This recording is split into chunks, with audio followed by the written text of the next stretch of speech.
You're listening to Food Integrity Now with your host, Carol Greve.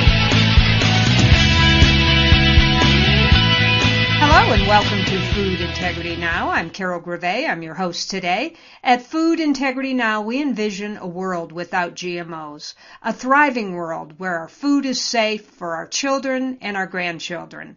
If you share this vision, go to our website and join us. My guest today is Dr. William Davis. Dr. Davis is a preventative cardiologist whose unique approach to diet allows him to advocate reversal, not just prevention, of heart disease. He is the author of the New York Times best-selling book, Wheat Belly, and has a private cardiology practice in Milwaukee, Wisconsin. Dr. Davis, welcome to the show. Well, thank you, Carol. I'm glad to be here. Oh, I'm excited to talk with you, and after reading your book, there's so much great information. So let's start out with, what is Wheat Belly and why did you choose that name for the book? Well, Carol, Wheat Belly is my way of articulating the problems introduced into modern wheat by geneticists, genetic research, and agribusiness for the purposes of increasing yield per acre. But also introduced inadvertently many new properties to this thing that most people are simply not aware of, and you don't really understand or recognize until you remove it from your diet. So this is my way of talking about it. I call it Wheat Belly because if there is a signature outward a characteristic, it is the growth of visceral fat, that is fat deep in the belly that makes your tummy stick out.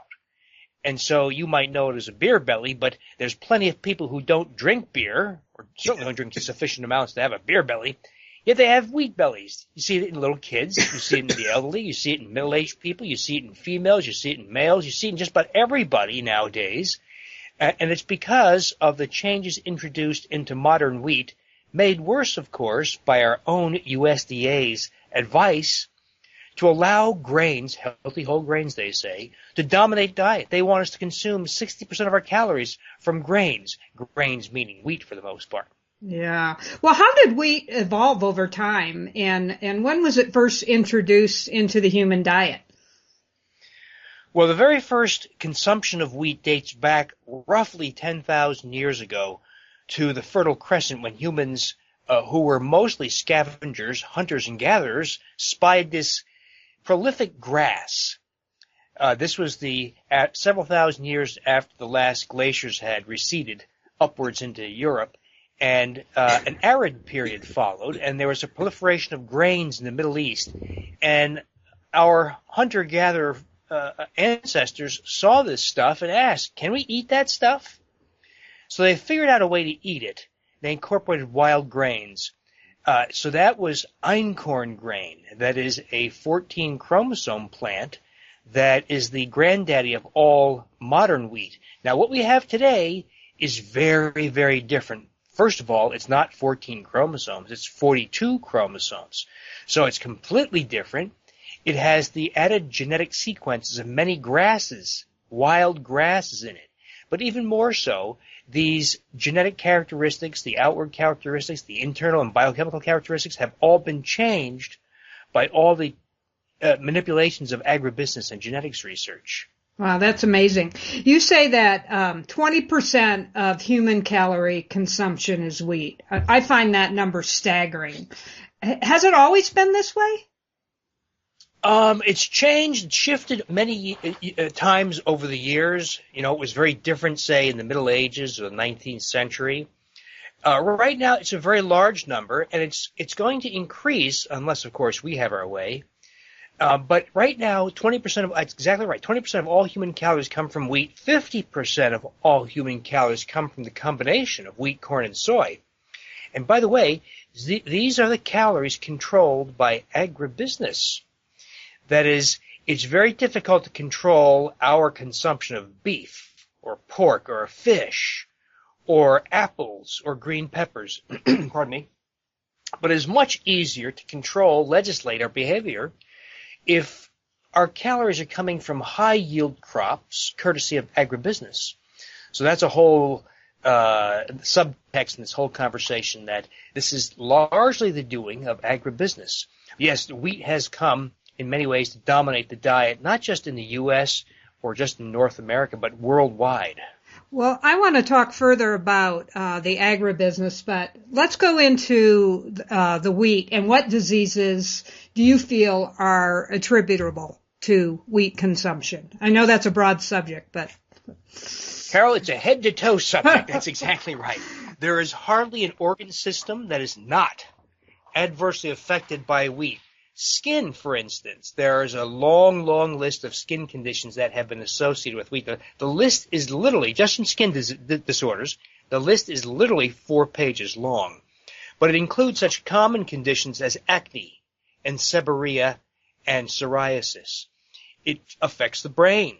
It causes migraine headaches, conditions of neurological impairment like cerebellar ataxia and peripheral neuropathy. It even causes dementia. The Mayo Clinic has published their series of patients who died of dementia at autopsy, which I believe is not a good way to make a diagnosis. At autopsy, Carol, they found antibodies to wheat proteins in the brain tissue of the deceased. There are joint problems. It's very common to have joint pains in the wrists and fingers. It's very common to have worsening autoimmune conditions like rheumatoid arthritis and lupus, and 73 other autoimmune conditions worsened by the consumption of wheat. Consumption of wheat, because it has something called amylopectin A, it raises blood sugar sky high, causes diabetes and prediabetes. It causes cataracts, hypertension, depression. So the mind effects alone, Carol, are a huge discussion. So beyond the neurological impairment, there's also depression, there's triggering of the mania and bipolar illness, there's provocation of paranoia, anxiety, and auditory hallucinations, that is hearing voices in people with schizophrenia, in children with ADHD and autistic spectrum disorder. Wheat consumption causes behavioral outbursts and difficulty with attention span and learning. In people who have a predisposition towards binge eating disorder and bulimia, wheat causes food obsessions. These are the people who can't stop binging once they start. They can't stop thinking about food. They obsess about food 24 hours a day. And this is triggered by wheat. I could go on, but the point is that consumption of modern wheat in various humans affects every organ system to one degree or another. Wow, that is just absolutely amazing. So let's talk about one of the big ones, heart disease. Well, it's an indirect path that leads to heart disease. That's, of course, my area, and that's one of the reasons why I fell into this. Yeah, could you expand upon that, how you got involved in all this? I know Sure. You're a cardiologist. So, well, my background was coronary procedures. That is, when I was younger, 15, 20 years ago, all I wanted to do was laser angioplasty, balloon angioplasty, and atherectomy, and put stents in. I started to recognize the folly of that whole way of approaching this disease, and so I started to divert my attentions to asking this question: what can we do to identify the causes of coronary disease and put a stop to it, and maybe even reverse coronary disease? Well, one of the things you start to recognize quickly, and lots of your listeners have heard this, is you must have control over diabetes or prediabetes. In other words, if you want control over your heart health, you cannot be pre-diabetic or diabetic. So I wanted to find a way to help patients control it without drugs, if possible.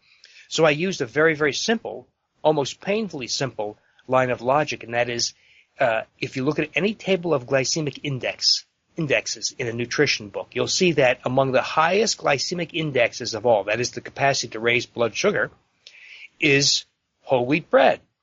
So the whole wheat bread, 2 slices of whole wheat bread raise blood sugar higher than 6 teaspoons of table sugar. That is, they have a higher glycemic index. So I used that simple fact. I asked patients to remove their wheat from their diet to reduce blood sugar, and blood sugar did indeed go down over several months, as did other measures related to blood sugar, like hemoglobin A1C. But they started to tell me all these other stories, such as relief from rheumatoid arthritis and asthma and depression and weight loss of 38 pounds, 40 pounds in just 3 months, loss of 3 or 4 inches from their waist, relief from rashes, etc. They also showed, though, a dramatic reduction in small LDL particles. Now, let me tell you what that is. So, small LDL particles, by far and away the most common cause for coronary disease and heart attack in the U.S. It's often not measured because my colleagues often use cholesterol testing or lipid panels, where they measure such things as total cholesterol, triglycerides, and HDL, and then they calculate, not measure, but calculate the LDL cholesterol. And by the way, when they try to give you a statin drug, they're basing their judgment on this calculated, what I call fictitious LDL, because it's not even measured. It's only calculated from a very flawed equation. So I don't do that. I use something called advanced lipoprotein analysis, which is the higher, more sophisticated test above cholesterol testing. And one of the things you see is people who have coronary disease, 99.9% of them have an excess of small LDL particles. And with elimination of wheat, you watch small LDL particles drop to the floor. It wouldn't be uncommon, for instance, to drop from, say, 1,800 nanomoles per liter, a typical small LDL measure, to 0. So we're not talking about a drop of 10% or a few percent. We're talking about dramatic transformations in these patterns. And with it, by the way, came a few other strategies I throw in, like vitamin D and fish oil and so on. But I haven't seen a heart attack in years, Carol. So while I came from a background of dealing with heart attacks every week, that is 2 or 3 heart attacks a week, I haven't seen one in years now. In a large population of people who've all had bypass, survived cardiac arrest, have 3 stents, or just have some measure of coronary disease. And these people are going about their business feeling fine with little to no small LDL, and sparing themselves the need for procedures. So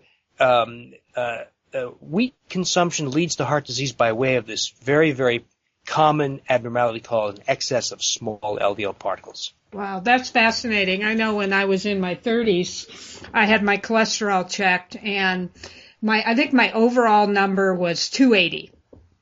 But I had, now what was the stuff, was it the HDL that was good if it was high? Was that? Mm-hmm. Okay, but I had a fairly amount of good HDL, so when I went to the doctor, he said I was borderline needing to have to take Lipitor. And I've always wondered about those figures because, I exercise 5 days a week, I'm thin, I ate really healthy, and I just didn't buy it. So I really didn't do anything about it. And actually I haven't had it checked since. But, so this is very interesting about the, LDL particles. And another thing I think is interesting, I always wondered about those ratios and who created those ratios and as far as what the safe level was. And I wondered if those levels were, lowered somewhat, by the powers that be that were trying to sell you the statin drugs, or what's your thought on that? Well, they're taking bad information, Mm-hmm. that is the 4 values, only 3 of which are measured, 1 is calculated, in a conventional cholesterol panel. They're taking bad information and they're trying to extract more information out of bad information.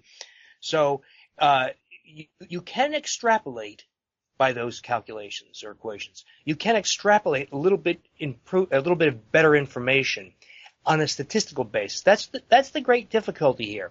You can use those values in a large study, in a large population. So it would be just like saying, gee, Carol, I don't want you to drive faster than 75 miles an hour on the highway, because people who do that are, I'm making this up, are at 3-fold greater risk of a fatal car accident. Mm-hmm. That would make sense, right? Right. Let's say you're driving 77 miles an hour on the highway. Will you die that day? Probably not. If you drive 74 miles an hour, are you spared from any danger? Of course not. So those kinds of statistical observations on large populations fall apart completely and utterly when you try to apply it to the fate of a specific individual.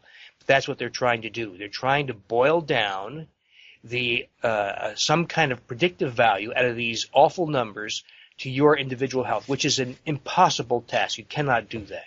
Well, so you think one of the contributing factors is the LDL particles, the small LDL particles. What's another big contributing factor to heart disease?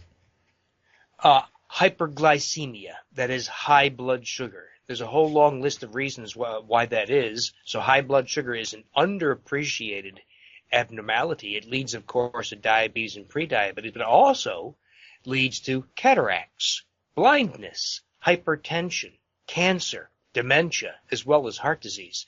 So we don't want high blood sugars. Now, we have an odd situation where a lot of the primary care community, for instance, regards very high blood sugars as acceptable because it means you don't yet need medication for diabetes. Well, my definition of health is not eating medication. It's being absolved of all the adverse health effects of some measure. So we want normal blood sugars all the time.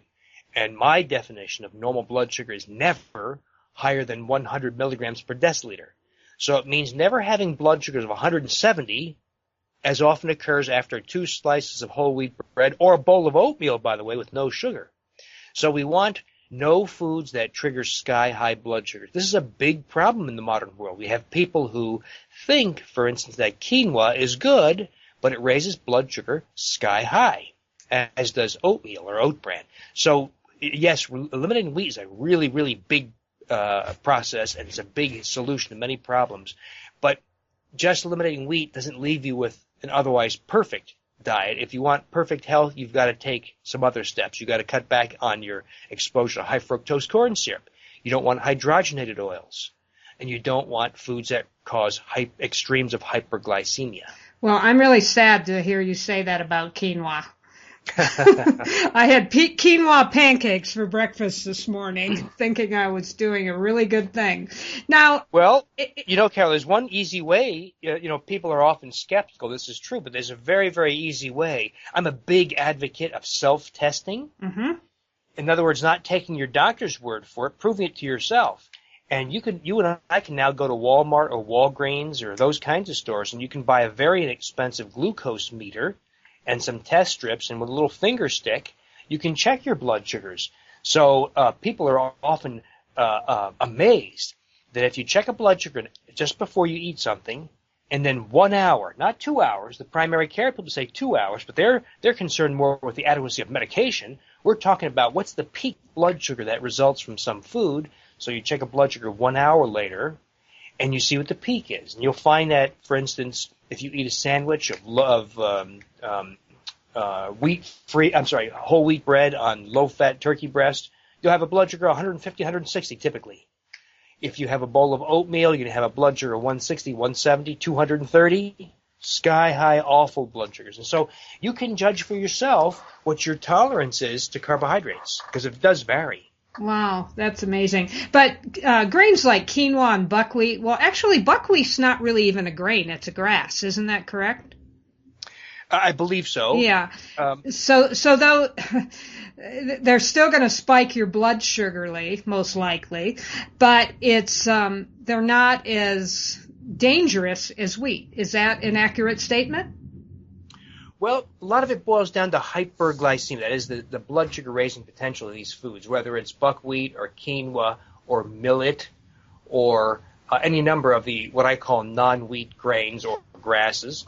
So these things do raise blood. We live in an age, Carol, where I fear most of us have survived 30 or 40 years of this incredible series of dietary blunders. Right. In other words, we went from TV dinners to breakfast cereals to being told to cut our fat, eat more healthy whole grains. Well, that repetitive barrage of carbohydrate after carbohydrate after carbohydrate exhausts your pancreas, that is your pancreatic beta cells. The pancreatic beta cells that produce insulin are very fragile. It's not uncommon at all to get to age 40, 45, 50, or 60 with only 70, 75% remaining pancreatic beta cells. What that means is that you might tolerate an apple just fine at age 12 and have a perfectly normal blood sugar, but you might have a diabetic range blood sugar after eating an apple at age 60.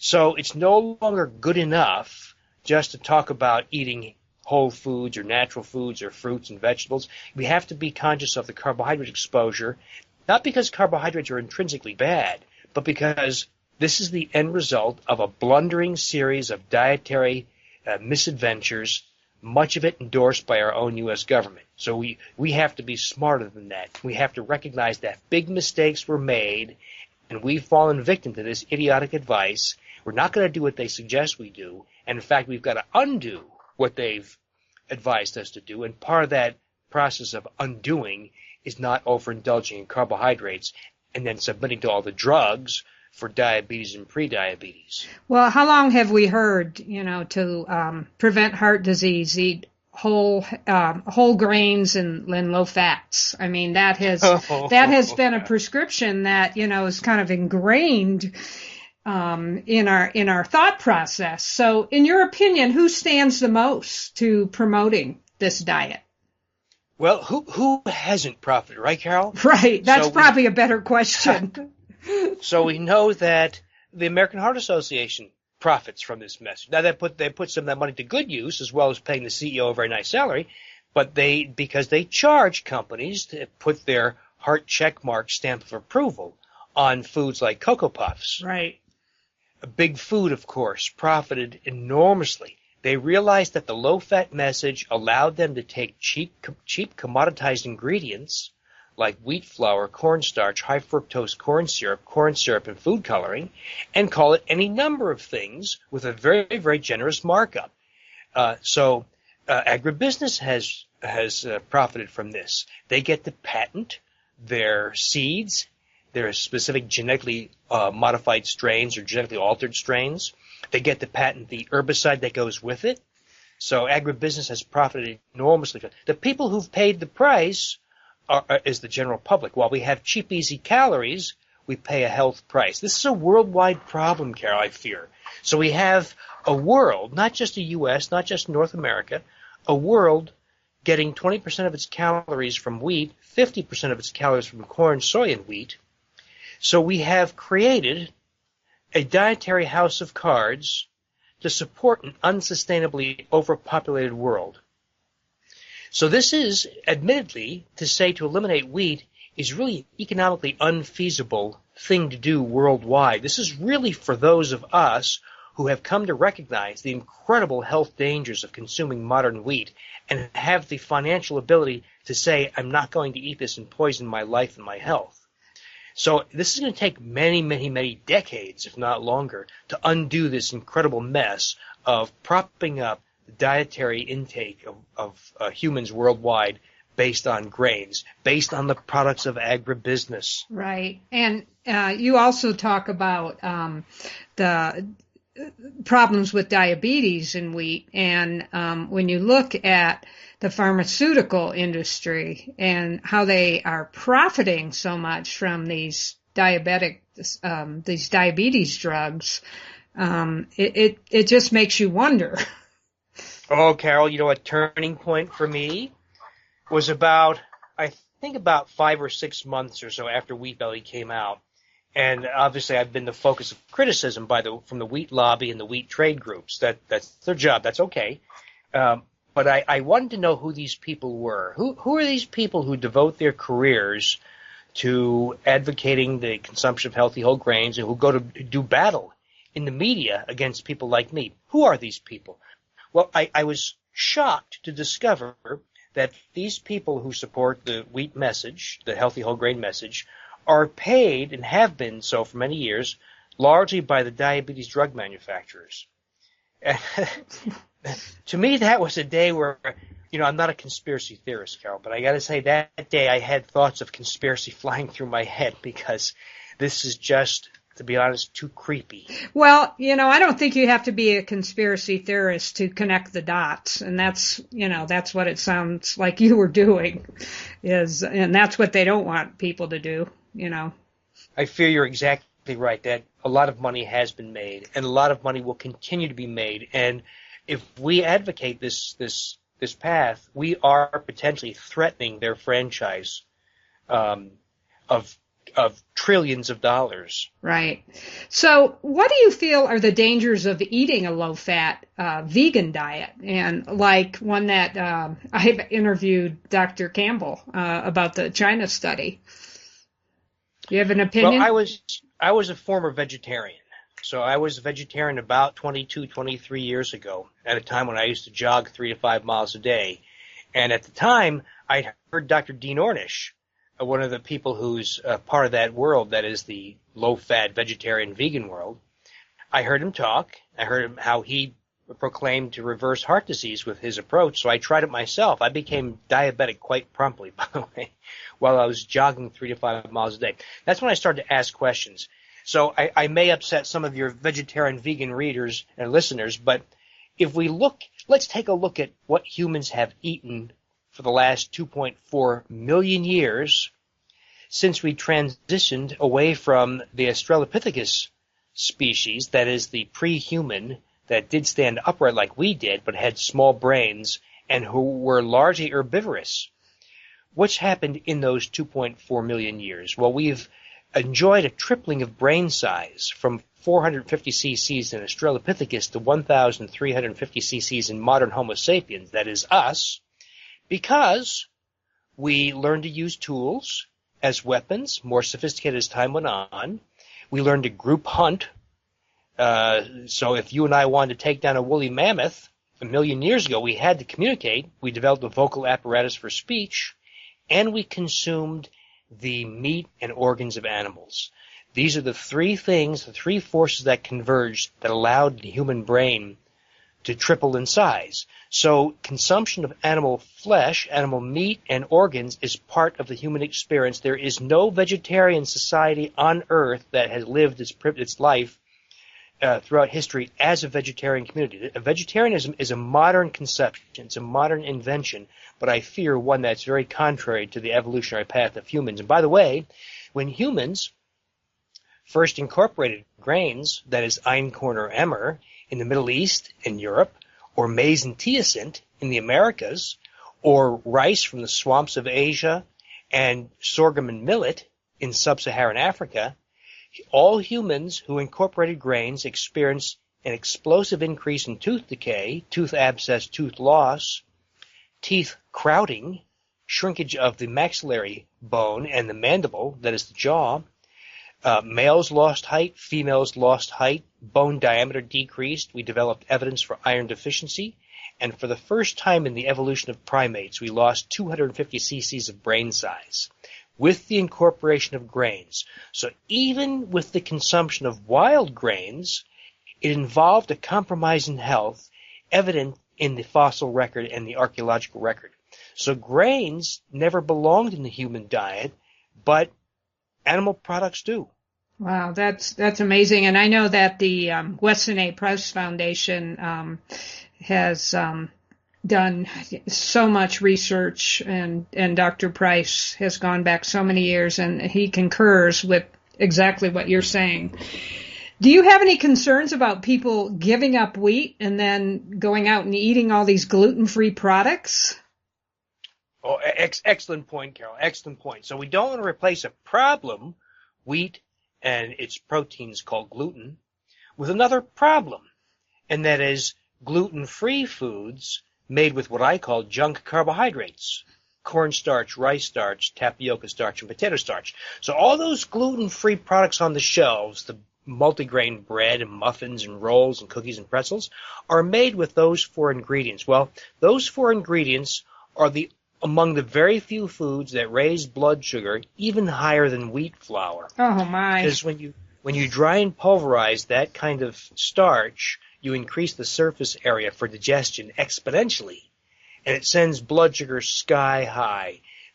Blood sugars that go that high, typically, for instance, 200, 190, after 2 slices of multigrain gluten-free bread, you get cataracts in very short order. You get heart disease. You get diabetes. You get visceral fat accumulation, fat around the middle. You get cancer. You get dementia. It won't happen in a month or two. It happens over years. But you destroy health when you eat these gluten-free processed foods. And so that's why what I do, among the things I do, is I help people understand that we don't eat wheat. We don't eat gluten-free junk carbohydrates. But you can still have cheesecake, muffins, cookies, pizza, pumpkin pie, etc.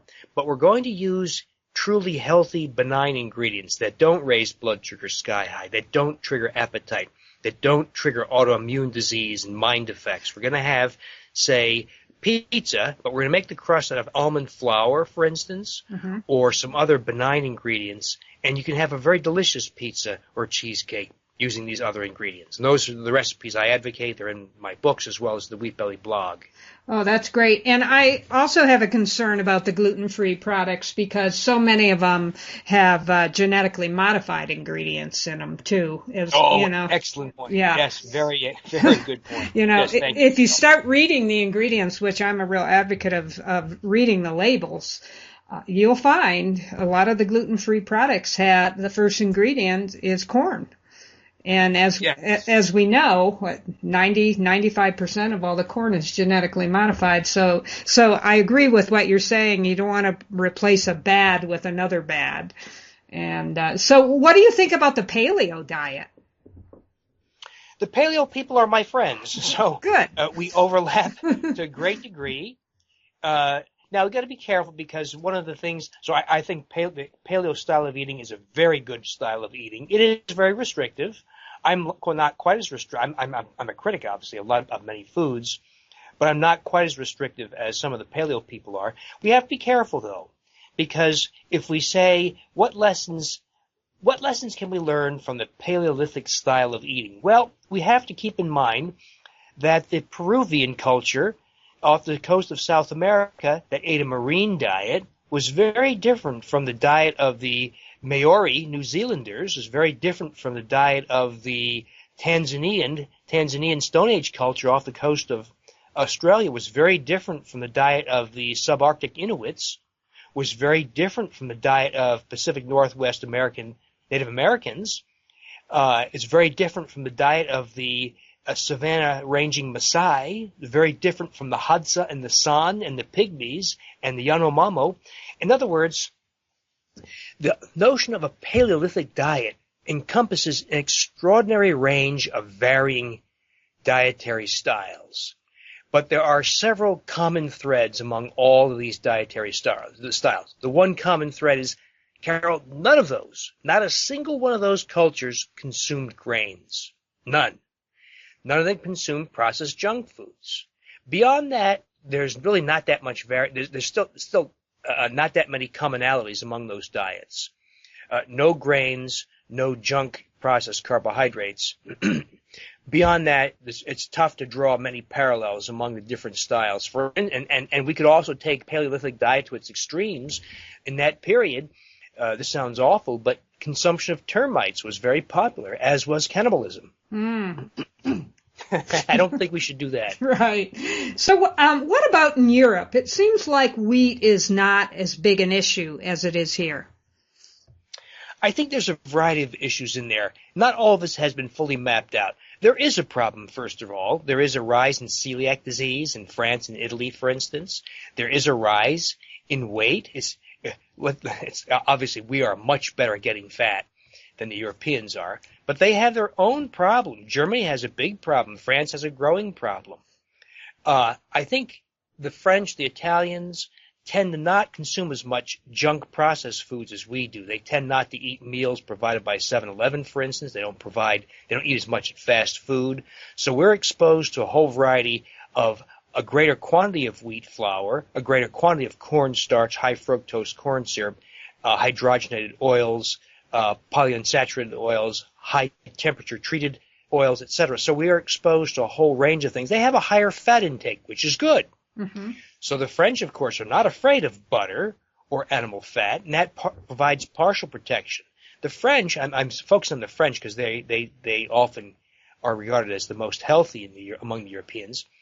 Also, sourdough ferment their bread and allow their dough to age, which may not get rid of, but subdue some of the adverse effects of wheat. So I think there's a whole range of differences in the European experience. American, they tend to eat their meals as families, not as on-the-go people like we do, eating in our car or over the kitchen sink, and on and on. There's a whole bunch of reasons why the adverse effects of wheat are not disabled, but just subdued in the Europeans. Well, I just can't help but think about the Italian culture and their love of pasta. This must be devastating to them. I think, well, some people, Carol, will say, well, okay, we accept that modern high-yield wheat, the 18-inch tall creation of genetics research, we accept that there's something wrong here. We're going to return to the older strains of wheat. And you now know what that means. It's not necessarily the best solution, but some people will find that an acceptable solution, and they'll return, for instance, in Italy, more so to farro. Farro is very available in Italy. It's a relative of emmer wheat. Emmer wheat is the wheat of the Bible. And you know what? If the world converted back to the wheat of 1950, or the wheat of the 19th century, or even the wheat of the Bible, emmer, or farro, or even the great-granddaddy of all wheat, einkorn, you know what? We would be far better off. But my goal is to say, well, gee, but we want ideal health if at all possible. That is, as much as possible, complete freedom from dementia, heart disease, gastrointestinal disorders, ulcerative colitis, colon cancer, all these kinds of things. If you want as complete protection from all these conditions as possible, we eat no wheat in any form. But there will be some people who compromise and say, I'm going to have occasional pasta made with farro or whatever form of wheat they choose. Can you explain to our listeners how wheat really causes obesity? And what is it in the wheat? It's more than just the gluten, isn't it? It is much more than the gluten. I call wheat the perfect obesogen. That is the thing that is perfectly crafted to create weight gain. So it's not really the gluten. Gluten may play a role. It's really the glidin. So glidin is a protein in wheat. It is a subparticle in gluten. But glidin, Carol, is the thing that, upon digestion, is broken down to, so far, 5 different polypeptides, small proteins, have been identified that derive from glidin. And these small polypeptides bind to the opiate receptors of the human brain. These are the opiate receptors that also bind such things as heroin and morphine. But the polypeptides that come from gliadin don't make us high or give us a euphoria or provide pain relief. They only stimulate appetite. So this new form of gliadin and the polypeptides that come from it stimulate appetite and generally increase calorie consumption by 400 calories per day. The calories you're triggered to consume are not from such things as salmon or asparagus or beef. They tend to be from junk carbohydrates. So exposure to the gliadin opiates of wheat make you want more pie and muffins and cookies and other junk carbohydrates. So that's one effect. Another effect is the amylopectin A effect. That's the carbohydrate we're told is a complex carbohydrate, better than simple sugars, but they forgot to tell you that this complex carbohydrate, because of its unique digestibility by the enzyme amylase, raises blood sugar sky high. That's that glycemic effect. And so sky high blood sugars oblige high insulin. So if I have 2 slices of whole wheat bread as part of a sandwich, for instance, I have sky high blood sugar, even higher blood insulin, that goes real high over the course of about 2 hours, and then it plunges. So some people get low blood sugars or hypoglycemia, and it comes in about a 2-hour cycle. So blood sugar high, blood sugar low. Now you have insatiable appetite, shakiness, mental fog, depression, anxiety. You must have something, preferably a carbohydrate. So consumption of wheat causes this 2-hour cycle of having to eat something to make up for the low blood sugar. And this is why dietitians tell people eat many small meals every 2 hours, which is ridiculous. That is the response to the abnormal blood sugar effect of wheat, as well as other junk carbohydrates.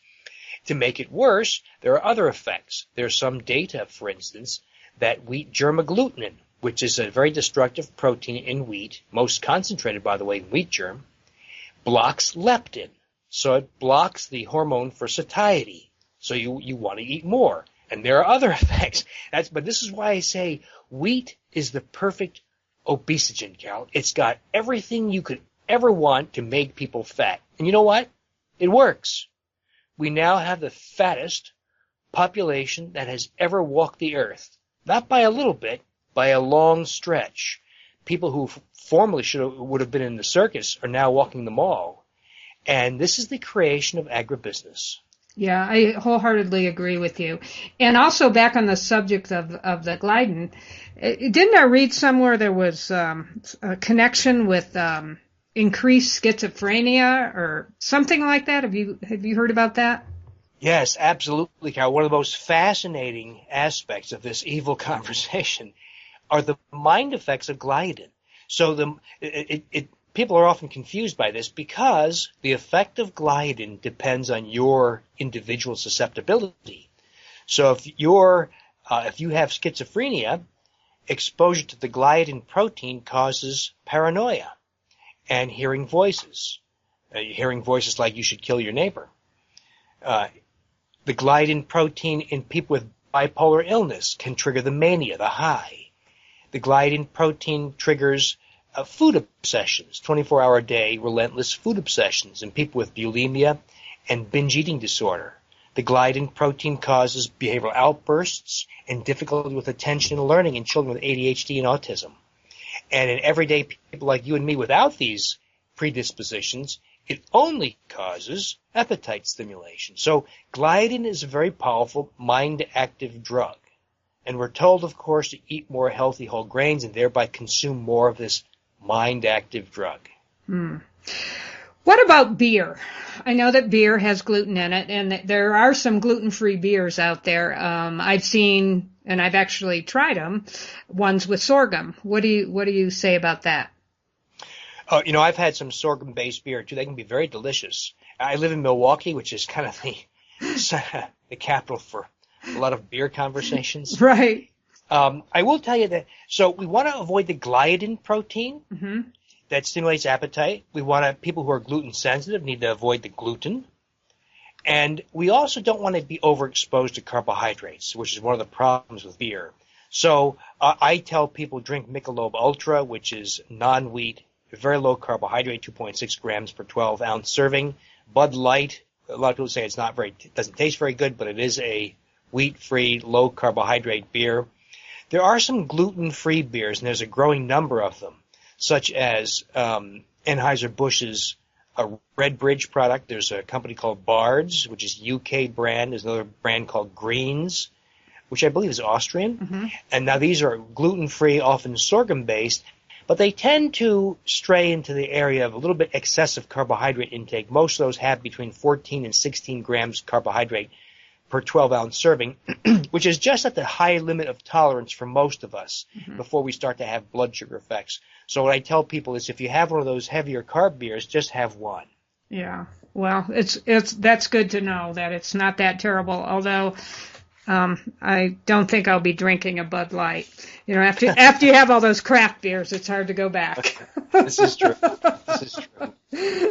So wheat is in so many products. What is the most unlikely product where you found wheat? It's a long list, actually, Carol, because what you and your listeners will find, of course, is that virtually every processed food on the shelf has wheat. Twizzlers, wheat's the second ingredient.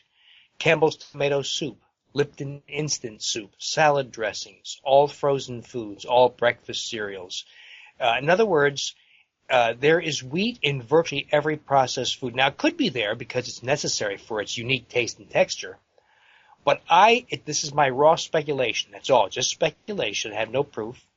I think it's put there because smart food scientists figured out that the gliadin protein of wheat, of this new wheat introduced in the 70s and 80s, stimulated appetite.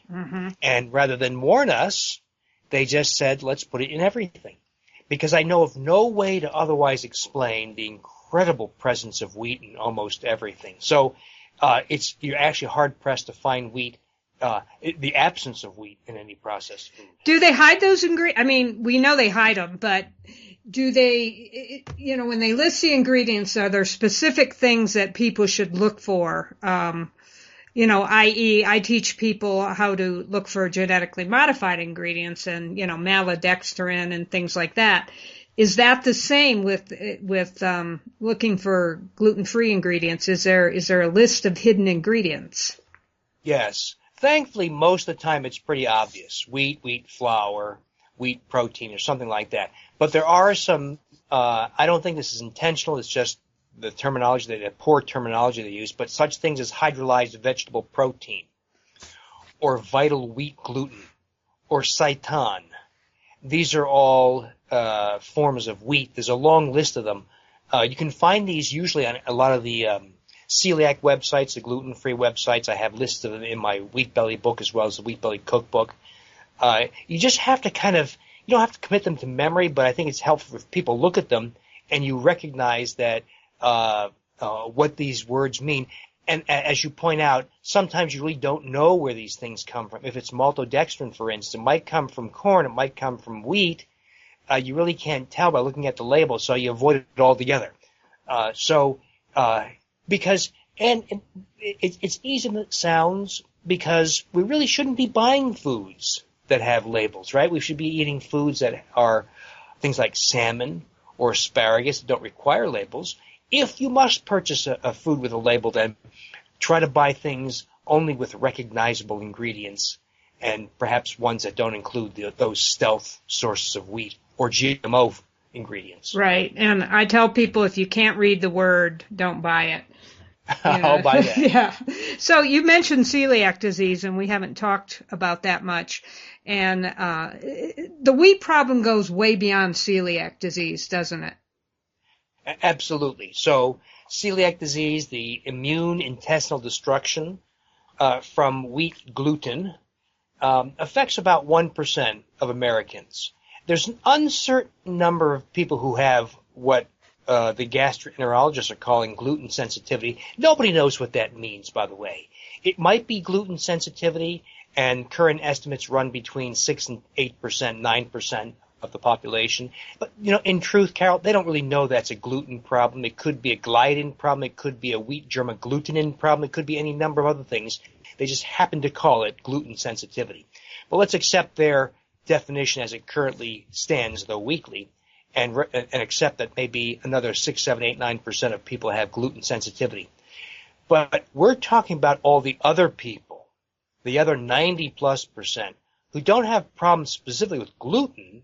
They have problems with the glidin that stimulates appetite. And glidin also causes abnormal bowel permeability. This is in non-celiac, non-gluten sensitive people. That's the step, the increased bowel permeability, that leads to autoimmune diseases. Everybody has problems with wheat germ agglutinin. That's a direct intestinal toxin. It causes acid reflux and bowel urgency. Everybody has problems with amylopectin A.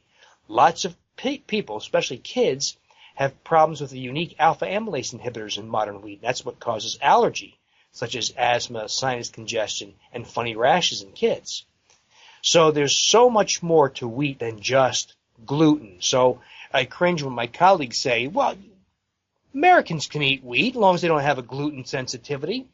They've forgotten that there's more in wheat than just gluten. Yeah, on that note, how do your fellow colleagues feel about your studies? Thankfully, it's gotten a very warm reception, surprisingly. And I think it's because this message didn't go straight to my colleagues. It came to them through their patients. So I think what's happening, Carol, is somebody goes into their primary care doctor and the doctor says, what happened to you, Mary? And she says, well, I lost 43 pounds and my asthma and arthritis are gone because I eliminated wheat. He scratches his head and thinks that's kind of weird.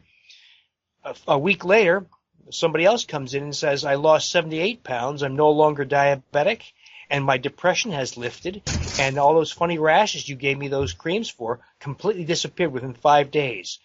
Well, I think that's what's happening is we're seeing such an extraordinary wide front of change, a tidal wave of health transformations among people who are doing this, and they're showing it to their doctor. That now I have doctors calling me every day or emailing me or trying to contact me through social media saying, you know what, I think you're right. There is something really weird going on here.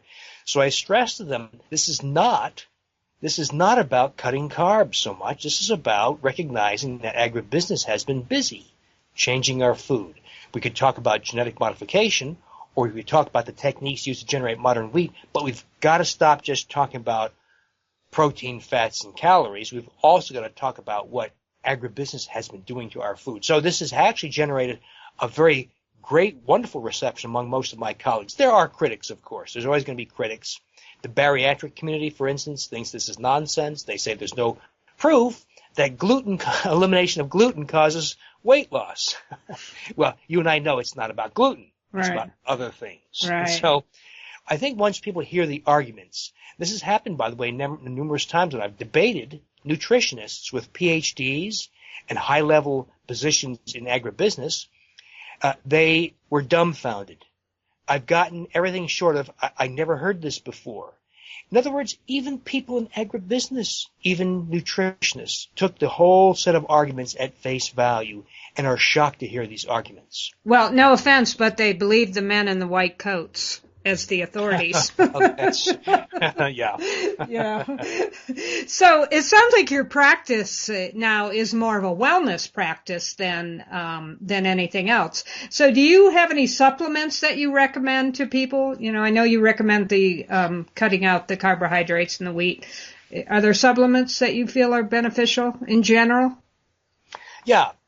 There's a lot. I love supplements. Supplements are a lot of fun. They're interesting. They're endlessly fascinating. But the ones that I think everybody should be thinking about, one, in the early period of getting rid of wheat, a probiotic is very helpful because many people have done damage to their bowel flora by consuming wheat and other junk foods, and you need to repopulate with normal bowel flora. So I often ask people to take high-potency probiotics, like a 50 billion CFU preparation, just for a few weeks, because if you regain normal bowel health, you shouldn't need a probiotic for more than a few weeks.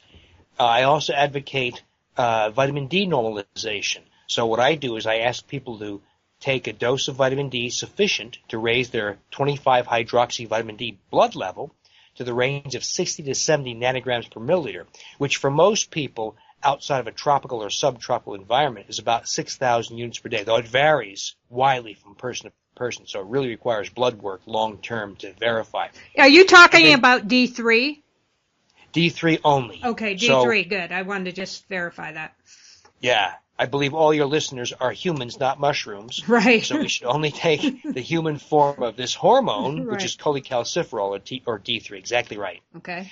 I ask people to take a fish oil, dose depending on their desired goal, but a substantial dose of fish oil, because most of us do not consume enough marine life, nor do we want to consume the brains of animals as humans should be doing, which is very rich in omega-3 fatty acids. Modern people have lost that desire, and so we can make up for it by taking fish oil. And then also, I live in Wisconsin, and one of the odd things I'm seeing, Carol, play out extravagantly is a return of goiters and hypothyroidism due to iodine deficiency. So I advocate restoration of iodine, which is a very simple matter of getting a very inexpensive iodine supplement. And I advocate 500 micrograms per day. The easiest way, pardon me, is kelp tablets. Iodine's in the ocean, and we can eat things from the ocean, but an easy way to get that is to just take kelp tablets, and that's a real cheap, easy way to get your iodine. There are lots of other supplements, of course, but that's Carol, if you and I persuaded a country just to do those several things, I would go so far as to say we would wipe out 80% of all human illness. We wouldn't get rid of all human illness. There are other things. But I think we would dramatically transform the landscape of health in this country if we did those simple things. I know of nothing else that can do that except this diet and basic supplement program. Wow, that's a pretty amazing claim. Okay, so we posed this question on our Facebook page. We let our listeners know we were going to interview you today. So we have two questions from our Facebook page. So Emily, I'm going to read what she has to say. She says, I mill and bake my own wheat immediately. There is no oxidation of the nutrients that way. I started doing this about a year ago and haven't gained an ounce of weight. In addition, my family hasn't needed antibiotics this entire time. These results are not out of the ordinary. All the wheat that consumers purchase is from flour that wasn't milled and baked immediately. Therefore, oxidation killed all the nutrients. I'm curious what your take is on milling and baking your own bread products. Before I started baking my own, I didn't eat bread because I thought it was bad for you. Again, zero weight gain. I eat bread products daily now. My own bread, pizza crust, tortillas, etc. Well, we got to be careful about making too many judgments using only weight. There's more to health than weight. That is, weight is a factor in health, but there's a lot more to judge. I fear we cannot make something less bad and then call it good.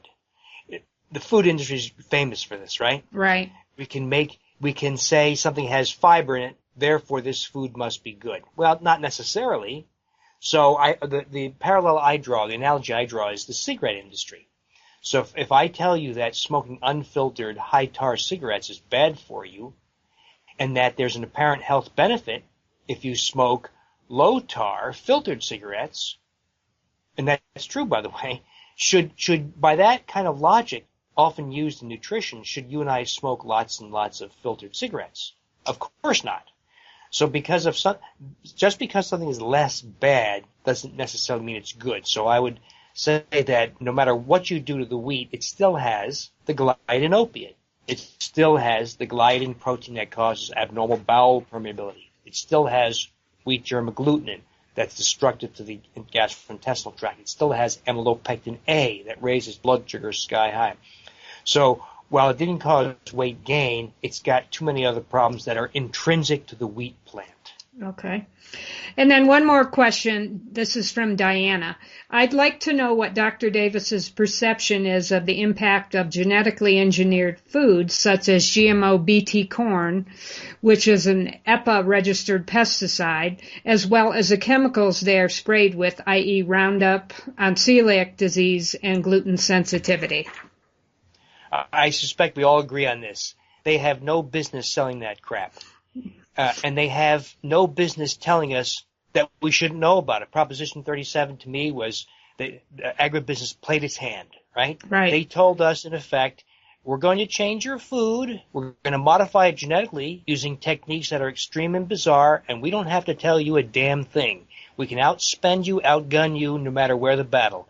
So to me, Proposition 37 was a defining moment that told us that Coca-Cola, Monsanto, and their like will railroad us with their genetically modified foods. So I say, if we can't fight them head-to-head, dollar for dollar, we vote with our pocketbooks and wallets and don't buy anything that comes from these people. So they may want to sneak in their genetically modified glyphosate-resistant Bt toxin-inoculated corn or their hybrid high-yield semi-dwarf wheat into your food. We vote with our pocketbooks and wallets. We just don't buy it. Because there's no way these people tested food sufficiently to prove to you and me. In fact, as you know, there are data coming out, like the French study just recently, demonstrated that long-term observations in this case, glyphosate-resistant corn, has very significant health effects. Right. The Seralini, are you talking yes. about? Uh-huh. Yeah, that was an amazing study. Well, I agree with you wholeheartedly how you answered that question, and we do vote with our dollars, so just don't buy those products. I mean, that's the way we're going to fight them. You know, if the demand is not there, then, you know, eventually they'll have to go away or make products that are better for us, like they do in Europe. Yes, that's right. Which is amazing. Yeah. So, Dr. Davis, it's really been great having you on the show, and this information has been wonderful. In closing, what would you like to leave our listeners with about the importance of eliminating wheat and other grains from our diet? There's lots of reluctance. So bear in mind this thing is an opiate. And so there's an addictive relationship with these products. So the first step in any addiction is to recognize there's an addiction. And then two, this does not require elaborate equipment. It doesn't require, while those supplements are helpful, you don't have to take those supplements to go wheat-free. And you don't have anything extraordinarily expensive. There's no purging or cleansing process. There's no 4 enemas a day. There's nothing here except to shift your choices in food. You can test a lot of these things yourself. Wonderful. And could you leave us with your contact information? Sure. The easiest way to join in these conversations and talk to me is to go to my blog, which is the Wheat Belly blog, wheatbellyblog.com. Okay, great. Wonderful information, and thanks again for all your great work. Well, thank you, Carol. Thanks for your great work. You're welcome. We'd also like to announce the winners of our book giveaway, the Mystic Cookbook, The Secret Alchemy of Food. We had 2 winners. Our first winner is Susie Noonan, and she answered our question correctly. What was the main food ingredient in the Valentine's Day meal that Meadow Lynn, the author, discussed? Thank you, Susie, for getting that answer correctly, and that ingredient was pears. We also have another winner. We selected a random person from our subscriber list, and that winner is Sarah Robbins, and we'll be contacting both of you by email.